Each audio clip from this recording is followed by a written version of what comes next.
Hi students. So இன்னைக்கு நம்ம பார்க்கக்கூடிய ஒரு முக்கியமான டாபிக் அட்டாமிக் அண்ட் நியூக்ளியர் பிசிக்ஸ்ல வரக்கூடிய ஒரு சிம்பிள் டாபிக்.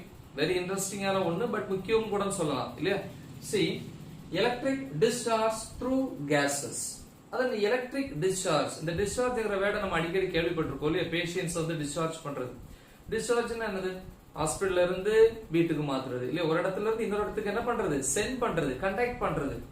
அப்ப எலக்ட்ரிக் டிஸ்சார்ஜ் அப்படின்னா எலக்ட்ரிசிட்டியை வந்து கண்டக்ட் பண்றது. ஓகே, எலக்ட்ரிசிட்டின்னு சொல்லுவோம். அப்ப conduction of electricity through gases, அதாவது கேசஸ் வழியா கரண்ட் கண்டக்ஷன், அதாவது எலக்ட்ரிசிட்டியை வந்து கண்டக்ட் பண்றது. ஓகே, சோ அது சாத்தியமா இல்லையா? எப்படி இருந்தால் அது வந்து நடக்கும் அப்படிங்கறத பார்ப்போம். சோ நார்மலா வந்து கேசஸ் நார்மல் அட்மாஸ்பியரிக் பிரஷர்ல இருந்தால், அட்மாஸ்பியரிக் பிரஷரோட யூனிட் உங்களுக்கு தெரியும், பாஸ்கல் இல்லையா? சோ நார்மலா கேசஸ் வந்து இல்லையா நார்மல் அட்மாஸ்பியரிக் பிரஷர்ல இருந்துச்சு அப்படின்னா கண்டிப்பா அது என்ன பண்ணாது? எலக்ட்ரிசிட்டியை கண்டக்ட் பண்ணாது. சோ அப்ப அந்த கேசஸ் என்னன்னு சொல்லுவாங்க அப்படின்னா poor conductors of electricity. Okay, எலக்ட்ரிசிட்டியை கண்டக்ட் பண்ணவே பண்ணாது. அப்ப புவர் கண்டக்டர்ஸ் என்னது? இன்சுலேட்டர்ஸ். எது ஒண்ணு எலக்ட்ரிசிட்டியை கண்டக்ட் பண்ணலையோ அதை என்னன்னு சொல்லுவாங்க? இன்சுலேட்டர்ஸ் அப்படின்னு சொல்லுவாங்க இல்லையா? ஓகே, சோ அப்ப கேசஸ் நார்மல் அட்மாஸ்பியரிக் பிரஷர்ல இருந்தாதான் புவர் கண்டக்டர்ஸ். அப்ப என்ன பண்ணணும்?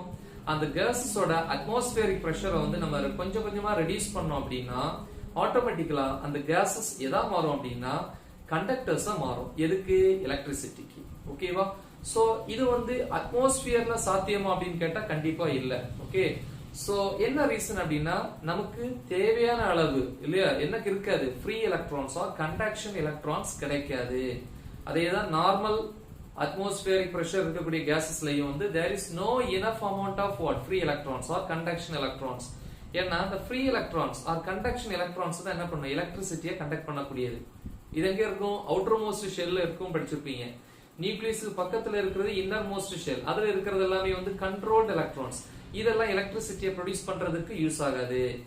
அப்படி இந்த எலக்ட்ரான்ஸை யூஸ் பண்ணணும் அப்படின்னா நியூக்ளியஸ் பக்கத்துல இருக்கிற ஆர்பிட்ல இருந்து இந்த கண்ட்ரோல்ட் எலக்ட்ரான்ஸை அவுட்டர் மோஸ்ட் ஷெல்லுக்கு மாத்தி அது ஃப்ரீ எலக்ட்ரான்ஸா மாத்தணும். இப்ப மொத்தத்திலே ஃப்ரீ எலக்ட்ரான்ஸ் தான் கரண்ட் கண்டக்ஷனுக்கு யூஸ் ஆகும். அப்ப நார்மல் அட்மாஸ்பியரிக் பிரஷர்ல இருக்கக்கூடிய கேசஸ்ல நமக்கு தேவையான அளவு என்ன இருக்காது? ஃப்ரீ எலக்ட்ரான்ஸ் இருக்காது. அப்ப என்ன பண்ணணும் அப்படின்னா நார்மலான அந்த கேஸை ஒரு சேம்பர்ல நம்ம ஃபில் பண்ணி அதோட பிரஷரை வந்து நம்ம சேஞ்ச் பண்ணோம், ரெடியூஸ் பண்ணோம் அப்படின்னா ஆட்டோமேட்டிக்கலா அந்த கேசஸ்ல என்ன பண்ணலாம்? எலக்ட்ரிசிட்டியை ப்ரொடியூஸ் பண்ணலாம். சரியா? சோ அதுக்கான ஒரு சிம்பிள் எக்ஸ்பெரிமெண்ட் தான் கொடுத்திருக்காங்க. சோ இந்த எக்ஸ்பெரிமெண்ட், இந்த டியூபுக்கு ஒரு பேர் இருக்கு, discharge tube. This is the simplest device அப்படின்னு சொல்லலாம். எதுக்கு? To study the conduction of electricity through the gases. Gases வழியா எலக்ட்ரிசிட்டி கண்டக்ஷனை பத்தி படிக்கிறதுக்கு ஒரு பெஸ்ட் டிவைஸ் அப்படின்னு சொல்லலாம் discharge tube. So this is full and full என்னது அப்படின்னா கிளாஸ், ஒரு கிளாஸ் டியூப். அது thick walled glass tube. Thick அப்படின்னா ரொம்ப கட்டியா இருக்கும் இல்லையா? அதாவது என்னது? திக்கா இருக்கக்கூடியன்னு சொல்லுவாங்க இல்லையா? கனமா இருக்கக்கூடிய ஒரு கிளாஸ் டியூப். வால்ஸ் எல்லாமே வந்து ரொம்ப திக்கா இருக்கும். நெக்ஸ்ட் வந்து பாத்தீங்க அப்படின்னா இதோட லென்த் வந்து அப்ராக்சிமேட்டா 50 சென்டிமீட்டர் இருக்கும். Okay, so length which is equal to approximately 50 centimetre. Then இதோட டயமீட்டர் வந்து பாத்தீங்க அப்படின்னா 4 சென்டிமீட்டர். அப்ப 4 சென்டிமீட்டர் டயமீட்டரும் 50 சென்டிமீட்டர் லென்த் இருக்கக்கூடிய ஒரு டிஸ்சார்ஜ் டியூப் எடுத்துக்கிறோம். ஓகே, இது ஒரு கிளாஸ் டியூப். நெக்ஸ்ட் இதுல வந்து பாத்தீங்கன்னா இதோட பாட்டம் சைடு இல்லையா, அந்த பிளாட் சர்ஃபேஸ் சைடுல வந்து பாத்தீங்கன்னா ஒரு சின்ன ஒரு மைன்யூட் ஹோல் இருக்கும். சோ அந்த ஹோல்ல வந்து ஒரு பம்ப் வந்து கனெக்ட் பண்ணிருப்பேன். ஓகே, என்ன பம்ப் பாருங்க? எல்பிஜினா நம்ம அந்த கேஸ் படிச்சிருக்கோம் இல்லையா? எல்பிஜி அந்த லிக்விட் பெட்ரோலியம் கேஸ் கிடையாது. இது ஷார்ட்டா இருக்கேன். எல்பிஜினா என்னது? Low pressure gauge pump. Okay, and high vacuum pump. Low pressure gauge பம்ப்னா என்ன? உள்ள இருக்கக்கூடிய கேஸோட பிரஷரை ரெடியூஸ் பண்றதுக்கு நம்ம யூஸ் பண்ணக்கூடிய பம்ப். அதான் low pressure gauge pump and high vacuum pump. வேக்கம்னா தெரியும் இல்லையா? கேஸஸ் நம்ம ரிலீஸ் பண்ண அங்க வேக்கம் வந்து கூடும். ஓகே, எனிவே விஷயத்துக்கு வரும். நெக்ஸ்ட் இதோட இன்னர் போர்ஷன்ல வந்து பாத்தீங்கன்னா எதர் ஆர் சைட்ஸ், ரெண்டு சைடுலயும் வந்து பாத்தீங்கன்னா ரெண்டு மெட்டல் பிளேட்ஸ் இருக்கும். சோ இந்த மாதிரி எடுத்துக்கலாம். இது ஒரு பிளேட். சோ இத மாதிரி ரெண்டு மெட்டல் பிளேட்டை யூஸ் பண்ணியிருக்கிறேன். Okay, so these two metal plates are made by the same material அப்படின்னு சொல்லலாம். ஜிங்கோ ஏதோ ஒரு மெட்டீரியல், பட் கண்டக்டிங் மெட்டீரியலா இருக்கணும் ரெண்டுமே. பட் இன் நேச்சர் இயற்கையில வந்து இது பாசிட்டிவ் பிளேட் இது நெகட்டிவ் பிளேட் அப்படின்னு கிடையாது. எல்லாமே நியூட்ரல் தான். அப்ப எப்ப இந்த ரெண்டு பிளேட்டும் ஒரு நார்மலா ஒரு பேட்டரி கூட கனெக்ட் பண்றனோ அப்ப நெகட்டிவ் டெர்மினல் கூட கனெக்ட் பண்ணக்கூடிய பேட்டரியை கேத்தோடுன்னு சொல்லுவோம், பாசிட்டிவ் டெர்மினல் கனெக்ட் பண்ணக்கூடிய அந்த பிளேட்டை வந்து என்னன்னு சொல்லுவோம், ஆனோடுன்னு சொல்லுவோம் இல்லையா. சோ இங்க வந்து நம்ம நார்மல் பேட்டரி கொடுக்கல. ஓகே, சோ இங்க வந்து ஹை பொட்டன்ஷியல் டிஃபரன்ஸ் கொடுக்கக்கூடிய ஒரு coil. Okay, so high potential difference provide பண்ணக்கூடிய காயில், அதை இண்டக்ஷன் காயில் சொல்லுவாங்க. சோ அதுல வந்து பிரைமரி அண்ட் செகண்டரி இருக்கும். பிரைமரி காயில் எப்பவுமே நம்ம இன்புட் ப்ரொவைட் பண்ணக்கூடியது, நமக்கு எப்பவுமே அவுட்புட் கிடைக்கிறது வந்து செகண்டரி காயில். சோ அப்ப நம்ம இங்க செகண்டரி காயில தான் கனெக்ட் பண்ணிருக்கோம். Secondary coil of what, induction coil அப்படின்னு சொல்லுவோம். I mean secondary of induction coil அப்படின்னு சொல்லலாம். சோ எவ்வளவு வோல்டேஜ் பொட்டன்ஷியல் டிஃபரன்ஸ் கொடுப்போம் அப்படின்னா 50,000 வோல்ட், ஐ மீன் 50 kilo volt potential difference provide பண்றோம். ஓகே, அப்ப என்ன ஆகும் அப்படின்னா இதா கிளியர். இப்ப இந்த இண்டக்ஷன் காயிலோட நெகட்டிவ் டெர்மினலை வந்து இந்த பிளேட்டோட கனெக்ட் பண்றேன். அப்ப இது கேத்தோட மாறுது.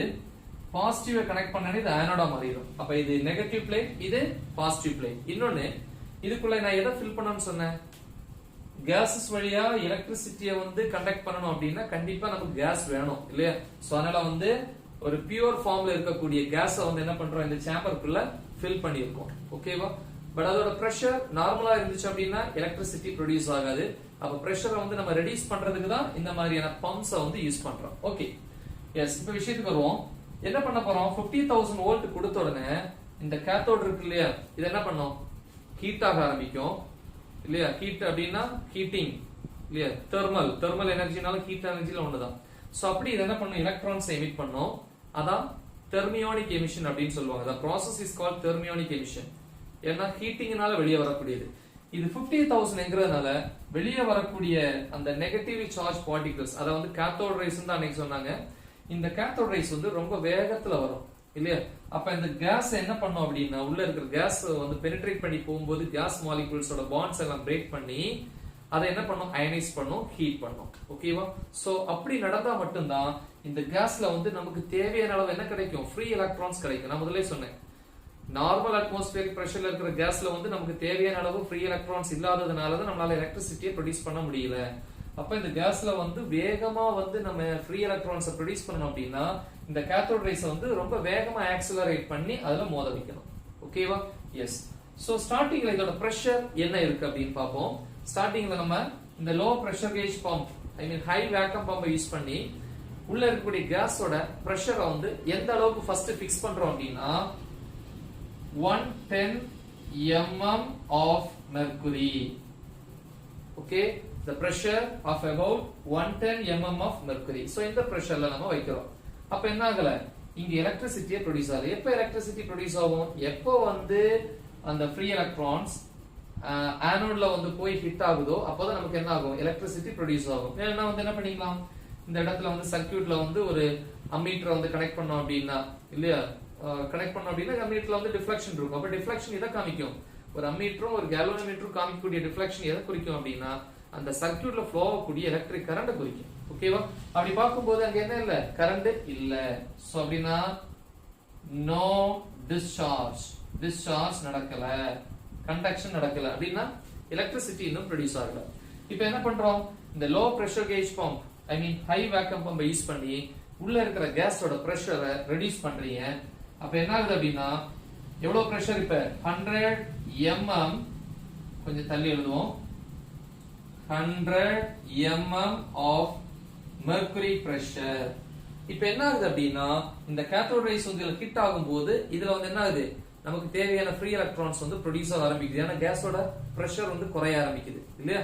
சோ எனிவே அப்ப என்ன ஆகுது, எலக்ட்ரிசிட்டி வந்து இப்ப ஸ்டார்ட் ஆகுது. Okay, electricity begins to start what, electricity start ஆகுது with irregular streaks of light ன்னு சொல்லலாம், irregular streaks and crackling sound.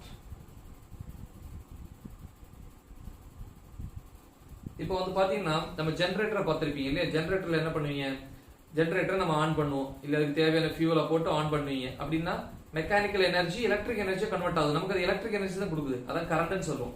அப்ப அது ஒரு பல்பை ஃபிக்ஸ் பண்ணி வச்சிருப்பாங்க.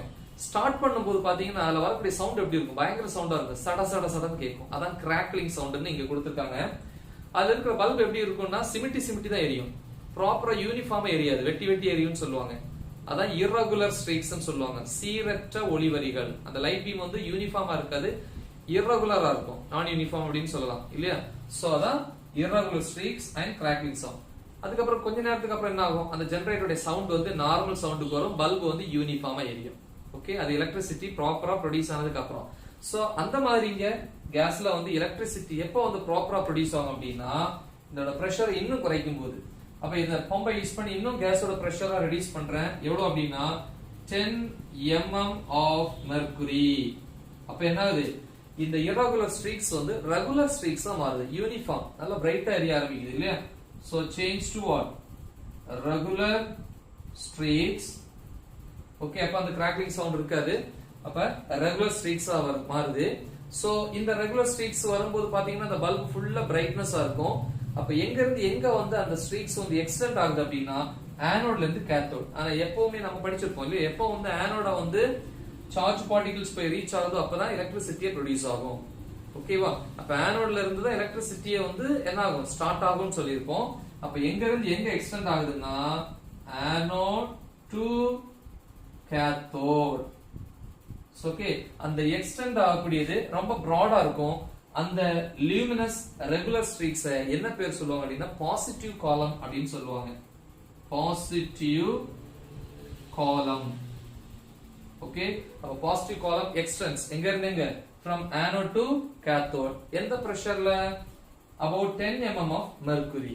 சோ திருப்பி என்ன பண்றோம் அப்படின்னா கேஸோட பிரஷரை ரெடியூஸ் பண்றோம். எவ்வளவு அப்படின்னா 0.01 mm of mercury. சோ இந்த பிரஷர்ல வரும்போது என்ன ஆகுது அப்படின்னா இந்த பாசிட்டிவ் காலம் இருக்கு இல்லையா, அந்த ரெகுலர் ஸ்ட்ரீக்ஸ் அப்படி என்ன ஆயிருது, டிஸப்பியர் ஆயிருது, மறைஞ்சு போயிருது. ஓகே, ஐ மீன் பாசிட்டிவ் காலம் disappears. ஓகே, அப்ப பாசிட்டிவ் காலம் டிஸப்பியர்ஸ் ஆயிடுச்சுன்னா அந்த பிரைட்னஸ் போயிடுச்சுன்னா அந்த டியூப் ஃபுல்லா உள்ள எப்படி இருக்கும், இருட்டா இருக்கும், ஐ மீன் டார்க் ஸ்பேஸா இருக்கு, இருள் வரிகள் சொல்லுவாங்க. இந்த டார்க் ஸ்பேஸ் தான் என்னன்னு சொல்றாங்க அப்படின்னா க்ரூக்ஸ் டார்க் ஸ்பேஸ் சொல்றாங்க. ஓகே, அப்ப என்ன ப்ரொடியூஸ் ஆகுது, Crookes dark space, Crookes dark space is formed or produced. Okay, அப்ப 0.01 mm of mercury pressure இருக்கும்போது கேஸோட பிரஷர் அந்த லெவல்ல நம்ம ரீச் பண்ணும்போது பாசிட்டிவ் காலம் மறைஞ்சிருது, டிஸப்பியர் ஆயிருது. அதே நேரத்துல உள்ள வந்து ஒரு டார்க் ஸ்பேஸ் வந்து ப்ரொடியூஸ் ஆகுது. So which is often called, இத வந்து என்னன்னு சொல்லுவாங்க அப்படின்னா க்ரூக்ஸ் டார்க் ஸ்பேஸ் அப்படின்னு சொல்லுவாங்க. சோ இந்த பிரஷர்ல இந்த கேத்தோட்ல இருந்து ஒரு invisible, I mean some of what invisible rays are emanating, I mean from the cathode. cathode ல emanate என்னது, escape. அப்ப கண்ணுக்கு தெரியாத ஒரு particular amount of invisible rays என்ன ஆகுது, கேத்தோட்ல இருந்து ரிலீஸ் ஆகுது. அந்த இன்விசிபிள் ரேஸ் தான் என்னன்னு சொல்றாங்க அப்படின்னா கேத்தோட் ரேஸ். ஓகேவா, ஏன்னா அதோட பிரஷர் குறைய குறைய குறைய குறைய இங்க அமௌண்ட் குறையுது. அப்ப இந்த கேத்தோட் ரேஸ் வந்து வெளியே என்ன ஆகுது, ஈஸியா எஸ்கேப் ஆயிருது. சோ அந்த கண்ணுக்கு தெரியாத அந்த ரேஸ் என்னன்னு சொன்னாங்க, கேத்தோட் ரேஸ்ன்னு சொன்னாங்க. நாளடைவுல இந்த கேத்தோட் ரேஸ் தான் பீம் ஆஃப் எலக்ட்ரான்ஸ் அப்படிங்கறத வந்து என்ன பண்றாங்க, கண்டுபிடிக்கிறாங்க. சரியா, சோ அப்ப வந்து கேத்தோட் ரேஸ் வந்து எப்ப ப்ரொடியூஸ் ஆகுது எப்ப ரிலீஸ் ஆகுது அப்படின்னு பாத்தீங்கன்னா 0.01 mm of mercury. ஓகேவா, அப்ப நார்மல் அட்மாஸ்பியரிக் பிரஷர் இருக்கக்கூடிய கேசஸ்ல எலக்ட்ரிசிட்டி பாசிபிள் இல்ல. பட் அதோட பிரஷரை வந்து நம்ம ரெடியூஸ் பண்ணோம் அப்படின்னா அந்த கேசஸ்ல எலக்ட்ரிசிட்டியை ப்ரொடியூஸ் பண்ணலாம், அதை சென்ட் பண்ணலாம் அப்படிங்கறத இந்த சிம்பிள் எக்ஸ்பெரிமெண்ட் மூலமா என்ன பண்ணாங்க, ப்ரூவ் பண்ணாங்க. So this is very important topic. So next கிளாஸ்ல நம்ம வந்து இதோட ப்ராப்பர்ட்டிஸை மட்டும் பார்ப்போம். ஓகேவா, சோ நல்லா பிராக்டிஸ் பண்ணு, உங்க ஃப்ரெண்ட்ஸ்க்கு ஷேர் பண்ணுங்க. All the best.